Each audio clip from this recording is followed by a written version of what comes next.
نفسیات کے جو ماہرین ہیں وہ یہ کہتے ہیں کہ جب آپ کے اندر ایک رویہ پیدا ہو جاتا ہے تو کچھ عرصے بعد وہ آپ کی شناخت بن جاتا ہے، وہی آپ کا روپ بن جاتا ہے، خود آپ کو بھی نہیں پتہ ہوتا کہ آپ اس میں اس طریقے سے اس کو لے کر چل رہے ہیں۔ مثلا بعض لوگوں میں ہم نے دیکھا ہے ایک رد عمل کی نفسیات ہے، بات پہ چیم بجبی، ایک بلغمی سا مزاج، ایک جس کو آپ کہتے ہیں چڑچڑاہٹ نظر آ جاتی ہے۔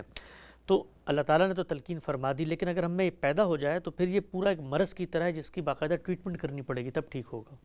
جو چیزیں بھی بے اعتدالی کے ساتھ انسانی شخصیت کا حصہ بن جائیں گے وہ سب امراض ہی ہیں۔ امراض صرف جسمانی نہیں ہوتے، وہ اخلاقی بھی ہوتے ہیں، وہ عقلی بھی ہوتے ہیں۔ تو جب انسان کو اس طرح کے امراض لاحق ہو جائیں گے تو وہ غلط جگہوں پر چیزوں کا استعمال کرے گا۔ جہاں سختی کرنی ہے وہاں سختی نہیں کرے گا، جہاں نرمی کرنی ہے وہاں سختی کرنا شروع کر دے گا۔ تو یہ بے اعتدالی ہے مزاج کی۔ جس طریقے سے کوئی بیماری لاحق ہوتی ہے تو ہمارے اعضاء اعتدال سے کام کرنا بند کر دیتے ہیں، اسی طرح سے جب علم و اخلاق میں بے اعتدالی پیدا ہوتی ہے تو ہمارے رویوں میں در آتی ہے۔ جہاں جہاں پر بھی انسانی رویے زیر بحث آئیں گے وہاں اصلی حسن اعتدال سے پیدا ہوتا ہے۔ احادیث کے اندر اخلاق عالیہ سے متعلق جو مباحث زیر بحث ہیں، غام صاحب کے ساتھ ہم زیر بحث لے کر آگے بڑھاتے ہیں سلسلہ گفتگو کو۔ سوالات آپ حضرات کی جانب سے موصول ہوئے ہیں۔ غام صاحب پوچھا ہے کہ وضو کی جو ترتیب آپ قرآن مجید سے اخذ کرتے ہیں ان میں کہیں بھی 2-3 مرتبہ کلی کرنے کا ذکر ہے، نہ ناک میں پانی ڈالنے کا، تو پھر اس کی کیا حیثیت ہے؟ وضو کرنا تو پیغمبروں نے سکھایا ہے، پہلے دن سے سکھا دیا تھا۔ قرآن کی اس آیت کے اترنے کے بعد لوگ وضو نہیں کرنے لگے۔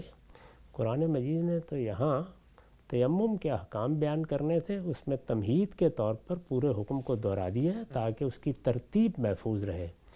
باقی یہ کہ وضو کس اہتمام سے کرنا چاہیے یہ پیغمبروں کی سنت سے منتقل ہوا ہے، اور اس کے لیے انہی کے اسوے کی طرف رجوع بھی کرنا چاہیے۔ ٹھیک، یہ ہم سے پوچھا ہے کہ اگر تخلیق کا علم ہماری سمجھ سے بالا ہے تو پھر اللہ کے وجود کا علم ہماری سمجھ میں کیسے آ سکتا ہے؟ اس کو بھی ہماری سمجھ سے باہر ہونا چاہیے۔ اللہ کے وجود کا تو ہم کو علم رکھتے ہی نہیں ہیں، ہم تو صرف یہ جانتے ہیں کہ وہ ہے۔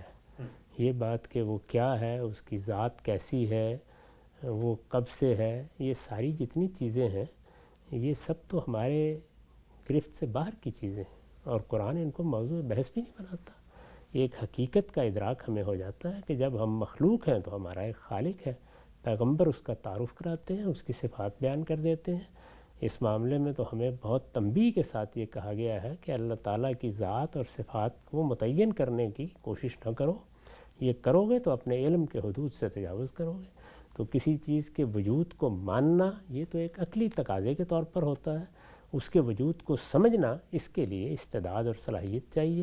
کسی نے کبھی دعویٰ نہیں کیا کہ وہ اللہ تعالیٰ کو سمجھ سکتا ہے۔ ٹھیک، یہ سوال ہے غام صاحب جو قرآن میں آیت ہے کہ لوگوں کو نیکی کی طرف بلاؤ احسن طریقے سے، تو اس سے کیا مراد ہے؟ کیا یہ اقامت دین کی دعوت نہیں ہے؟ نیکی کی طرف بلانے کا مطلب ہے دین کی دعوت دینا۔ دین کی دعوت دین کے احکام میں سے ایک بڑا حکم ہے۔ اقامت دین کوئی ایک یا دو یا تیسرا حکم نہیں ہے۔ اقامت دین کا مطلب ہے دین میں جو بات بھی ہے اس پر عمل پیرا ہونا۔ تو دعوت بھی دین کا ایک حکم ہے، عبادت بھی دین کا ایک حکم ہے، تطہیر بدن بھی دین کا ایک حکم ہے۔ ان سب احکام پر عمل پیرا ہونا یہ اقامت دین ہے۔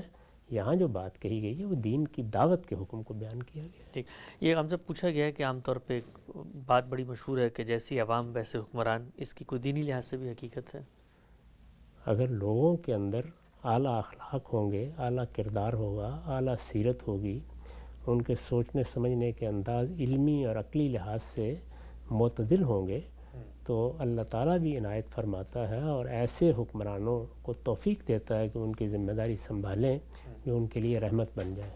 لیکن اگر لوگ اخلاقی لحاظ سے پست ہیں، وہ کوئی صحیح بات سننے کے لیے تیار نہیں ہیں، ان کے ہاں کوئی توازن قائم نہیں رہا، تو اس کے نتیجے میں اللہ تعالیٰ کی طرف سے بھی ان لوگوں کو مہلت دے دی جاتی ہے جو ان پر ظلم ڈھاتے ہیں اور ان کے حقوق تلف کرتے ہیں۔ ٹھیک ہے صاحب، آج کی نشست کا آخری سوال فرمایا ہے قرآن میں 20 ایسی صورتیں ہیں جن میں تکرار موجود ہے، کیا یہ تکرار کلام کے نظم کو قائم رکھتے ہوئے کی گئی ہے یا نظم کلام میں بگاڑ کا باعث بنتی ہے؟ ہر جگہ نظم کو قائم رکھ کے ہے، اور تکرار سے کیا مطلب ہے؟ یعنی قرآن کے چند مضامین ہیں، وہ ان مضامین کو نئے نئے اسالیب میں بیان کرتا رہتا ہے۔ ایسا ہی دنیا کے اعلیٰ ادب میں ہوتا ہے۔